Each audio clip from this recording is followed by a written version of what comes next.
Alright, grab your fanciest metaphorical cocktail and settle into that plush velvet seat, because we need to talk about Materialists 2025. You've probably seen the buzz, the whispers about Celine Song's follow-up to the soul-stirring, quietly devastating Past Lives. If that film was a delicate brushstroke of longing and fate, a yearning sigh across continents and decades, Materialists feels like a vibrant, chaotic mural painted with bold, neon colors and a mischievous grin. It's loud, it's stylish, it's uncomfortably perceptive, and it's undeniably here, demanding your attention, your introspection, and perhaps a re-evaluation of your own desires. Let's not bury the lead. Materialists is not Past Lives 2.0, and thank goodness for that. If you walk in expecting another meditation on inyon and profound, quiet yearning, you're going to be delightfully, perhaps even jarringly, surprised. Song has pivoted not in quality, but in tone, scale, and thematic scope with audacious confidence. This isn't a gentle lament. It's a sharp, witty, and often biting commentary on modern relationships, the seductive yet ultimately isolating nature of wealth, and the intoxicating, corrosive allure of having it all, in a world that increasingly quantifies every aspect of human existence. It's a film that peels back the meticulously polished veneer of affluent lives to expose the raw, sometimes grotesque, emotional mechanics beneath. And it does so with a dazzling flair, a kinetic energy, and a visual sophistication that keeps you utterly captivated, even as you squirm in uncomfortable recognition. The premise is deceptively simple, almost deceptively quaint for such a complex narrative. A high-end matchmaker, played with a captivating blend of cynicism, razor-sharp intellect, and secret vulnerability by Dakota Johnson, navigates the transactional, hyper-curated world of elite dating in the beating heart of New York City. Her job isn't just about connecting hearts, it's about connecting portfolios, merging social standings, and meticulously aligning impeccably curated public images. It's love, sure, in its most commodified form, but filtered through a prism of assets, ambition, influence, and, often, an alarming lack of genuine emotional engagement. Johnson's character, subtly named Nora. The film's deliberate haziness on full names for some characters adds to its detached, almost anthropological observation of this specific socioeconomic stratum, becomes our cynical, world-weary guide through this gilded cage of luxury and longing. She's seen it all: the desperate pursuit of status, the calculated compromises, the quiet despair behind designer smiles. Or so she thinks. She's a master of the game, capable of dissecting a person's inherent worth, their value proposition, with a single knowing glance, able to articulate their market value in a way that chills with its accuracy, yet simultaneously fascinates with its brutal honesty. Yet beneath the detached professional facade, there are undeniable flickers of a profound longing for something real, something authentic, something that transcends the spreadsheets, the social climbing, and the endless pursuit of material symbols. This internal conflict, this delicate tightrope walk between professional detachment and personal yearning, is exquisitely subtle, a testament to Johnson's nuanced, understated performance. She doesn't telegraph her emotions. Instead, she lets them simmer just beneath the surface, occasionally breaking through like hairline cracks in a perfectly polished marble facade, revealing the vulnerability beneath. Enter Chris Evans, playing an equally prominent figure in this intricate, high-stakes dance. His character, a dazzlingly successful, impossibly charming financier, is the very epitome of the kind of man Nora's most discerning, ambitious clients aspire to, and often pay exorbitant fees to meet. He's got the looks, the boundless wealth, the vast influence, truly the whole package, meticulously wrapped in a bespoke suit. But beneath his charismatic, almost effortlessly privileged exterior, there's a discernible hollowness, a perpetual, almost desperate pursuit of something he can't quite grasp, despite his overflowing material possessions. Evans, shedding any lingering trace of Captain America earnestness, delivers a performance that is both intensely magnetic and deeply unsettling. He embodies the kind of effortless privilege that can be both alluring and utterly infuriating, often simultaneously.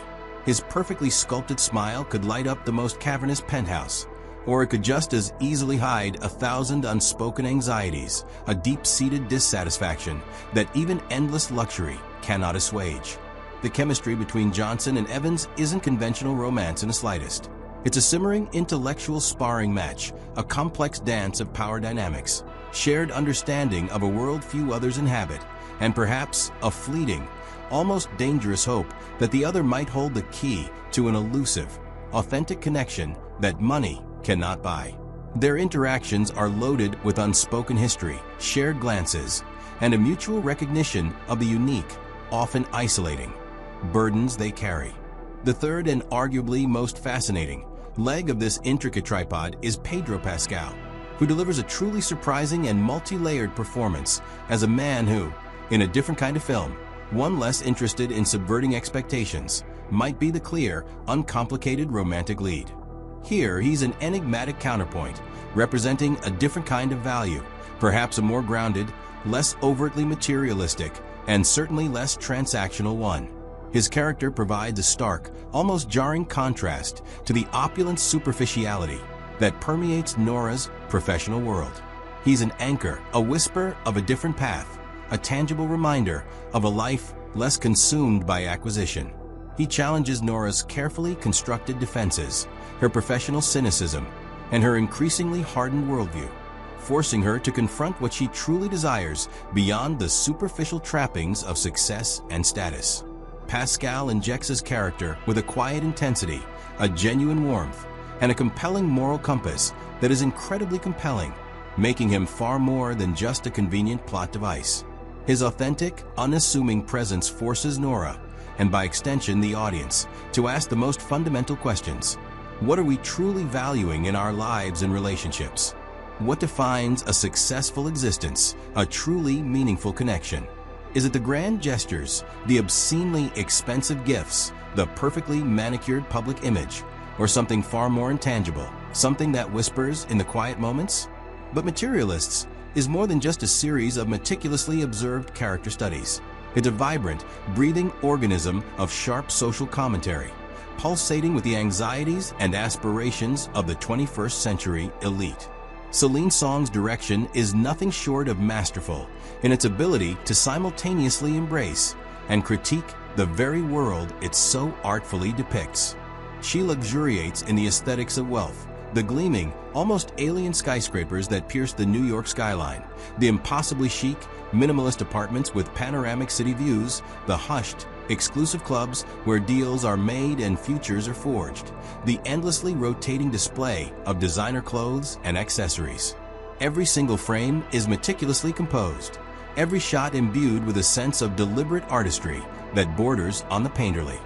The cinematography, handled with exquisite precision, utilizes light and shadow not just for visual appeal, but to create a profound sense of both dazzling allure and an isolating, almost clinical coldness.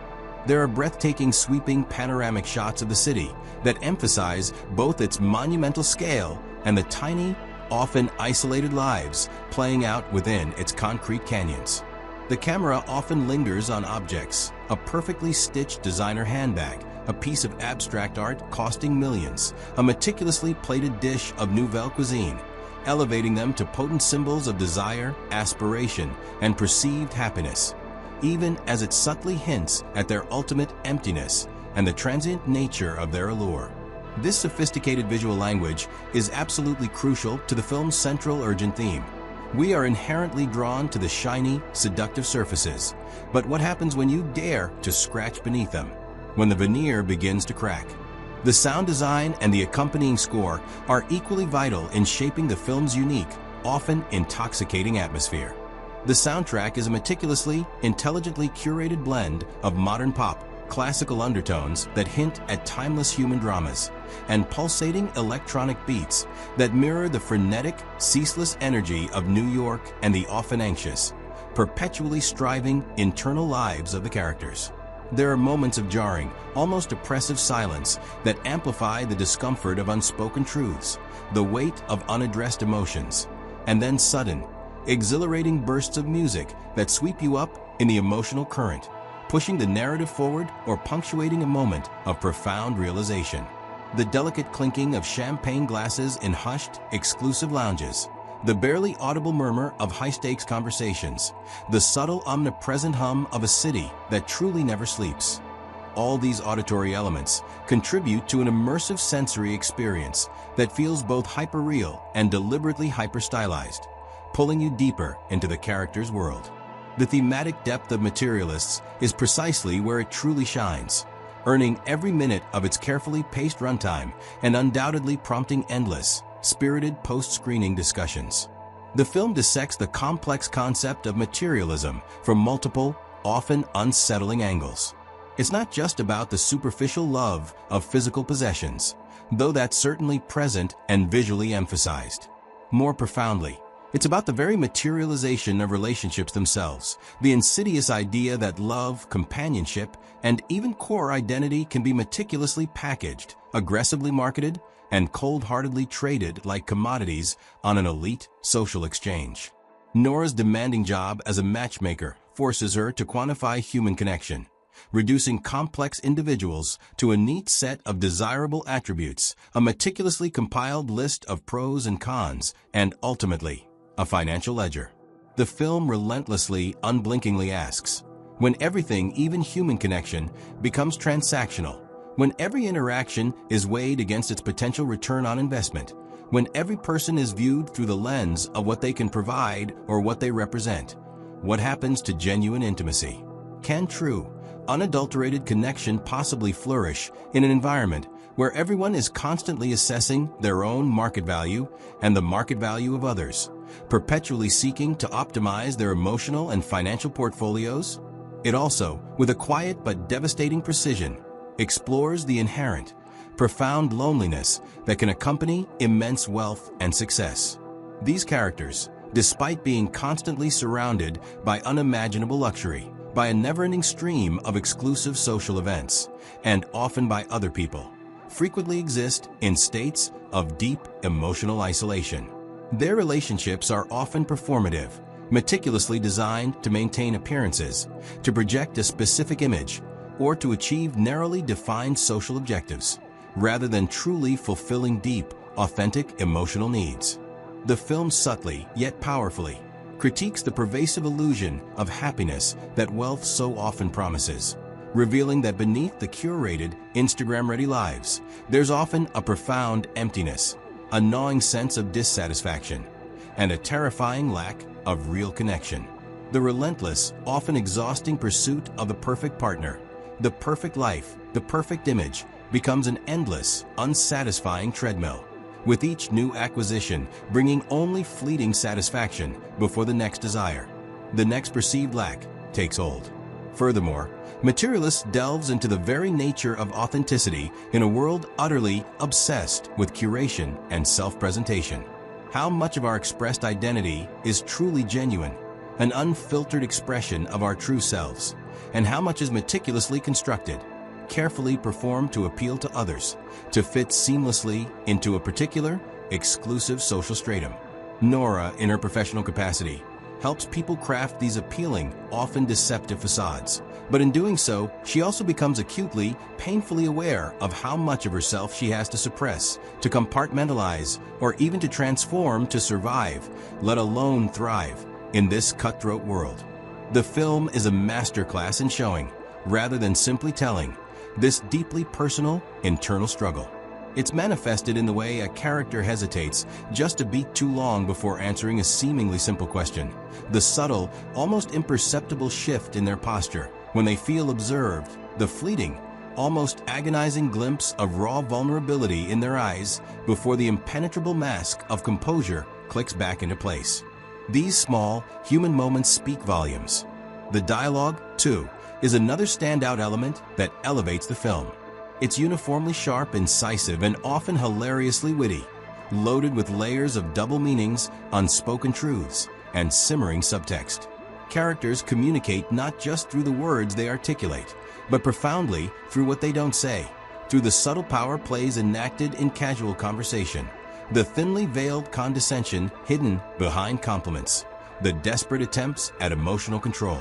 Song's writing, much like her direction, has an almost surgical precision, cutting through the polite societal niceties and polished surface conversations to reveal the raw ambition, the gnawing insecurity, and the desperate, often hidden, desires beneath.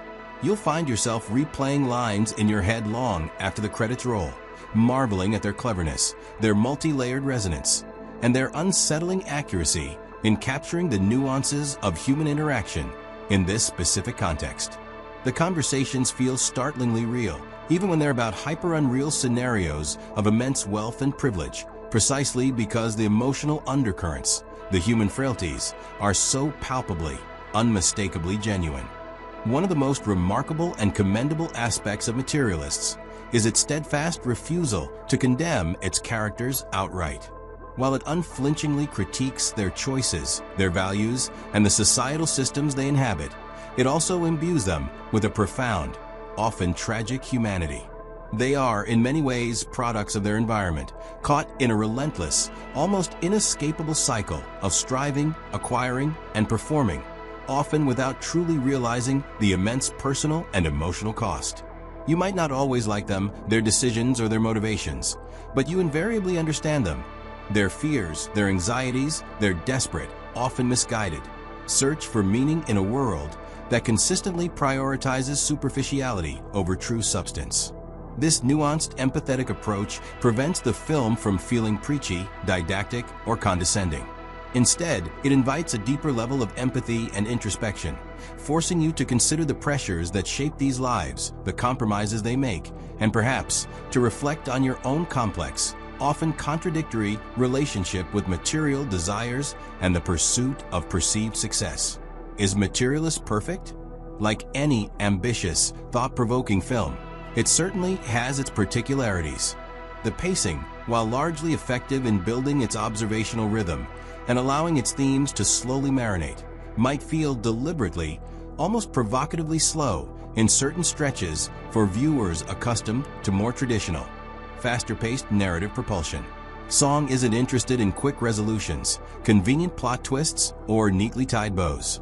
She lets scenes breathe, allows silences to speak volumes, giving ample space for the characters' unspoken thoughts and the pervasive atmosphere of their opulent yet isolated world to permeate every moment.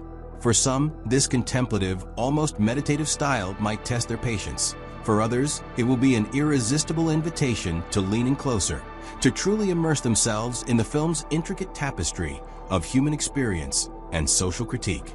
There are also moments where the film's satirical edge feels so incredibly sharp that it borders on caricature, though it always masterfully pulls back just before crossing that line, maintaining its observational integrity and preventing it from becoming a mere parody.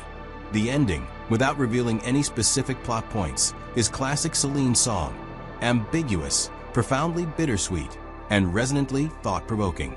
It doesn't offer easy answers, satisfying resolutions, or neat moral takeaways, but it leaves you with a lingering sense of possibility, a potent question mark hanging in the air about what truly matters when the material trappings are stripped away. It's precisely the kind of ending that compels you to immediately reevaluate everything you've just seen, to revisit the subtle cues, the fleeting glances, and the unspoken desires that shape the characters' complex journeys.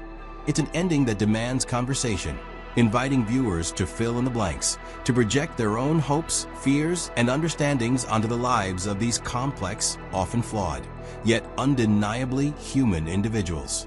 In conclusion, Materialists 2025 is a dazzling, intellectually stimulating, and profoundly emotionally complex piece of cinema.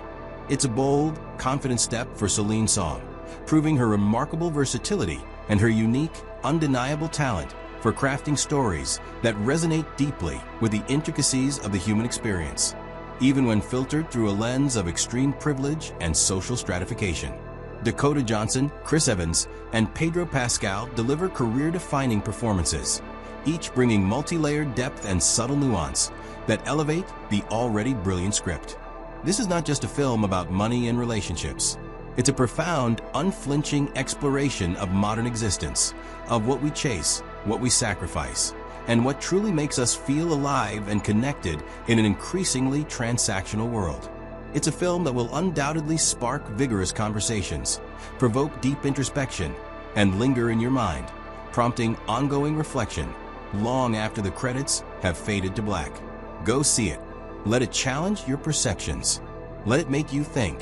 It's truly a sparkling, caustic, and unforgettable gem of contemporary cinema.